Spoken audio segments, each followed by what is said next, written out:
Hi friends అందరికీ. నా పేరు గణేష్. మీరు చూస్తున్నారు Ganesh job updates Telugu. Friends మనకి చాలా రోజుల తర్వాత మనకి ఇస్రో నుంచి భారీ ఉద్యోగాలు భర్తీ చేయని నోటిఫికేషన్ అయితే వెళ్ళింది. అయితే ఒక నోటిఫికేషన్‌కి ఎటువంటి రాత పరీక్ష లేదు. ఓన్లీ మనకి మీ యొక్క అప్లికేషన్ అనేది షార్ట్ లిస్ట్ చేసి ఇంటర్వ్యూ బేసిస్ మీద మీకు హైరింగ్ అనేది జరుగుతదనమాట. ఓకేనా. ఇది పూర్తిగా గవర్నమెంట్ జాబ్ నోటిఫికేషన్. అది మాత్రం క్లియర్‌గా గుర్తుపెట్టుకోండి. గవర్నమెంట్ నుంచి వచ్చిన అఫీషియల్ గ్రేడ్ ఏ పోస్టులు. దీంట్లో మనకి గెజెటెడ్ పోస్టులున్నాయి. అలాగే మనకి నాన్ గెజెటెడ్ పోస్టులు కూడా ఉన్నాయి. అది మాత్రం క్లియర్‌గా గుర్తుపెట్టుకోండి. ఇది మనకేంటంటే మల్టిపుల్ లొకేషన్స్‌లో ఉన్నాయి. జాబ్ పోస్టింగ్ అనేది. ఓకేనా. సో, మనకి శ్రీహరికోట అనేది మనకేంటంటే ఏపీలో ఉన్నది కదా! సో, అక్కడున్నది, హైదరాబాద్‌లో ఉన్నది, తిరువనంతపూర్‌లో ఉన్నది, ఇలా మల్టిపుల్ లొకేషన్స్‌లో ఉన్నది. సో, మీరు దేనికి అప్లై చేద్దాం అనుకుంటున్నారో ఫస్ట్ ఆఫ్ ఆల్ డిసైడ్ చేసుకోండి. ఎందుకంటే మీరు అప్లికేషన్ అనేది వన్స్ అప్లై చేసిన తర్వాత మీరు దాన్ని చేంజ్ చేయడానికి అయితే అవ్వదు. ఓకేనా. సో, అయితే ఈ వీడియోలో కంప్లీట్‌గా ఎక్స్‌ప్లెయిన్ చేస్తాను. ఎలా అప్లై చేయాలి, నోటిఫికేషన్ ఎక్కడి నుంచి వచ్చింది, సాలరీ ఎంత ఉంటది, ఏజ్ లిమిట్ ఏంటి, everything pin to pin explain చేస్తాను. ఇంకోటి దీనికి బోత్ ఏపీ అండ్ తెలంగాణ ఎవరైనా సరే అప్లై అయితే చేసుకోవచ్చనమాట. ఓకేనా. సో, ఇంక లేట్ చేయకుండా వీడినైతే స్టార్ట్ చేద్దాం. అలాగే మన యొక్క టెలిగ్రామ్ ఛానల్, వాట్సాప్ ఛానల్‌లో కూడా ఫాలో అవుతూ ఉండండి. ఎందుకంటే మీకు డైలీ ఇన్‌స్టంట్ అలర్ట్స్, అలాగే మనకి మల్టిపుల్ నోటిఫికేషన్ లింక్స్ కూడా ఫార్వర్డ్ చేస్తూ ఉంటాము. ఎందుకంటే మనకి డైలీ మల్టిపుల్ జాబ్స్ అనేవి వస్తాయి. కాకపోతే మనం అన్నిటికి డెడికేటెడ్ వీడియోస్ చేయలేము కాబట్టి. అలాగే మన యొక్క ప్రైవేట్ ఛానల్ కూడా ఫాలో అవుతుండండి. అక్కడ మీకు ఏంటంటే డైలీ ప్రైవేట్ అలాగే వర్క్ ఫ్రమ్ జాబ్ నోటిఫికేషన్స్ అనేవి వస్తుంటాయి. లింక్ అనేది కింద డిస్క్రిప్షన్‌లో ఉన్నది. ఇంకా లేట్ చేయకుండా వీడినైతే స్టార్ట్ చేద్దాం. సో ఫ్రెండ్స్, మనం first of all post matters నుంచే మనం స్టార్ట్ చేద్దాం. ఓకేనా. ఫస్ట్ చూసుకుంటే మనకేంటంటే టోటల్‌గా మనకి 5-7 డిఫరెంట్ పోస్టులయితే ఉన్నాయన్నమాట. అలాగే లొకేషన్స్ కూడా మారుతున్నాయి. పోస్టులు కూడా చాలా ఎక్కువ ఉన్నాయి. ఓకేనా. సో, ఇది మాత్రం వదులుకోకండి. ఫస్ట్ మనకి సైంటిస్ట్, ఇంజినీరింగ్, ఎస్సీ, ఎలక్ట్రానిక్స్. ఓకేనా. ఇక్కడ చూస్తే మనకి 34 వేకెన్సీ అయితే ఉన్నాయి. మనకి పోస్టింగ్ లొకేషన్ గాని చూసుకుంటే బెంగుళూరు ఉంది, హైదరాబాద్ ఉంది, అహ్మదాబాద్ ఉంది, శ్రీహరికోట ఉంది, తిరువనంతపురం ఉంది. అదే అలా మనకి మేఘాద్రిగడ్డ ఉన్నది. ఓకే. మేఘాద్రిగిరి ఉన్నది. ఓకేనా. నెక్స్ట్ చూసుకుంటే మనకి సైంటిస్ట్, ఇంజినీర్, ఎస్సీ, మెకానికల్. ఇది చూసుకుంటే మనకి ఓవరాల్‌గా 24 పోస్టులు అయితే ఉన్నాయి. ఇక్కడ కూడా మనకి ఏంటంటే బెంగుళూరు ఉంది, మహేంద్రగిరి ఉంది, అహ్మదాబాద్ ఉంది, శ్రీహరికోట ఉంది, తిరువనంతపురం ఉంది, వెల్లమాల ఉంది. ఓకేనా. వల్లిమాల ఉంది. నెక్స్ట్ చూసుకుంటే మనకి scientist, engineer, SC, computer science. ఇక్కడ చూసుకుంటే మనకి 13 వేకెన్సీ అయితే ఉన్నది.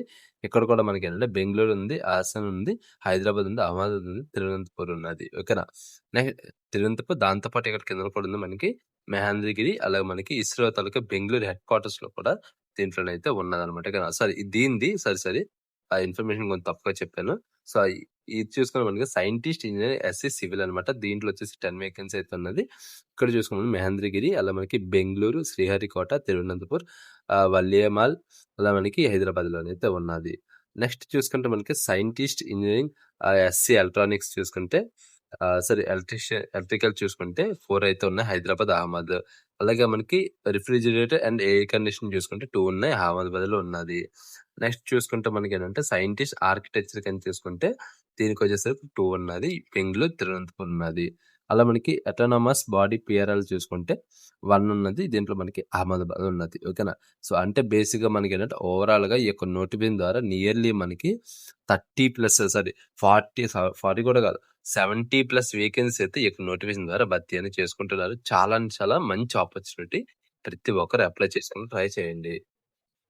అయితే మనం వీటి యొక్క ఎడ్యుకేషన్ క్వాలిఫికేషన్ గాని చూసుకుంటే, మీరు ఇందాకల మీదన ఇక్కడ కోడ్స్ అయితే చూసారు కదా! ఫస్ట్ ఆఫ్ ఆల్ ఈ పక్కనే BE 004 అలాంటివి.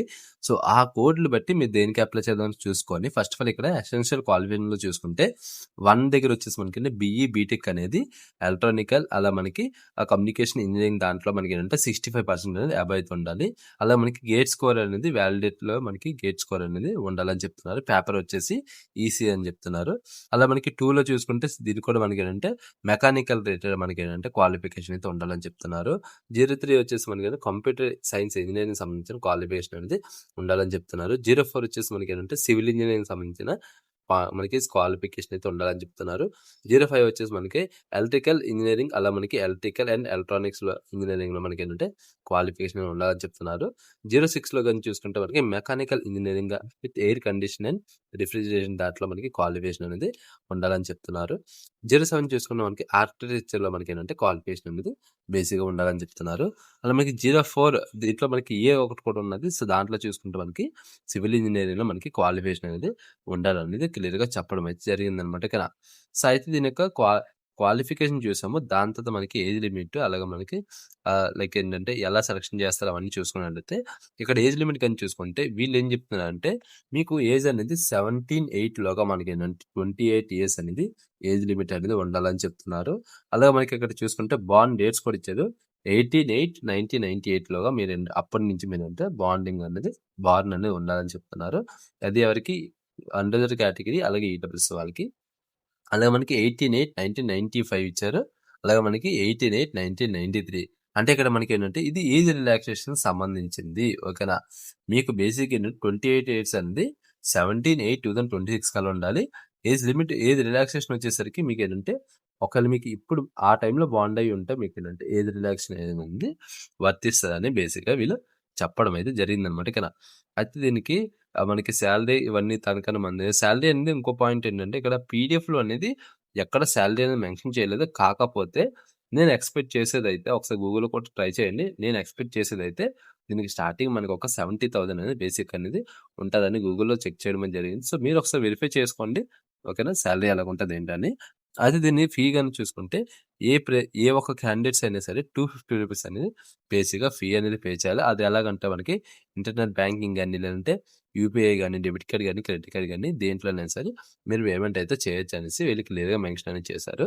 అయితే మీకు సెలక్షన్ ప్రాసెస్ ఇది గాని చూపిస్తాను క్లియర్‌గా.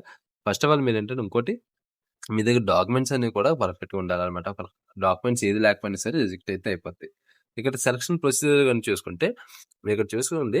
The qualifying prescribable minimum requirement is మనకి ఏంటంటే క్యాండిడేట్స్ అనేవి ఎలిజిబుల్ అనేది ఫర్ ఇంటర్వ్యూ అనేది షార్ట్ లిస్ట్ అని చేస్తారు. క్యాండిడేట్ ఫర్ ఇంటర్వ్యూ అనేది 1:7 రేషియో కింద మనకి ఏంటంటే షార్ట్ లిస్ట్ అనేది చేసి ఆ తర్వాత మీకు ఏంటంటే బేస్డ్ ఆన్ గేట్ స్కోర్ అనేది ఉంటుందని ఈ షార్ట్ లిస్ట్ అనేది చెప్పడమే జరిగింది. ఇక్కడ చూసుకున్నాను మరి కొన్ని పాయింట్స్ అయితే మెన్షన్ చేశారు. షార్ట్ లిస్ట్ అయిన క్యాండిడేట్స్ని ఎలా సెలెక్ట్ చేస్తాం ఏంటని.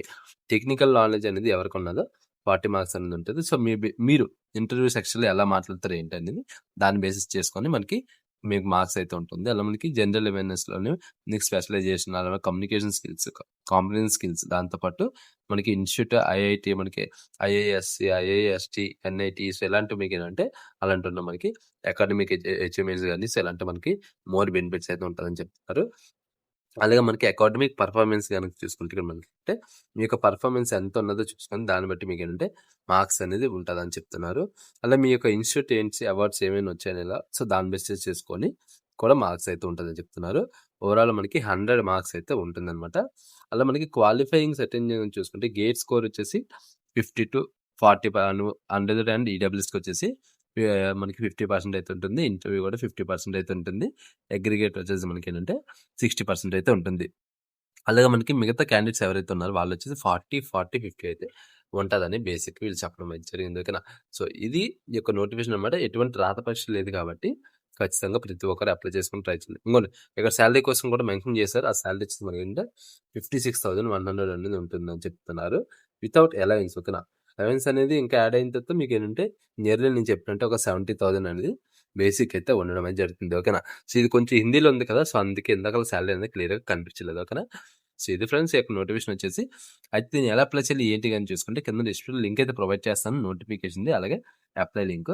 సో దాంట్లో వెళ్ళి మీరు ఏదో రిజిస్టర్ చేసుకొని మీ యొక్క క్వాలిఫికేషన్ ఇవన్నీ సబ్మిట్ చేసుకుని ఇవన్నీ చేసుకొని అప్లై అయితే చేసుకోవాలన్నమాట కదా.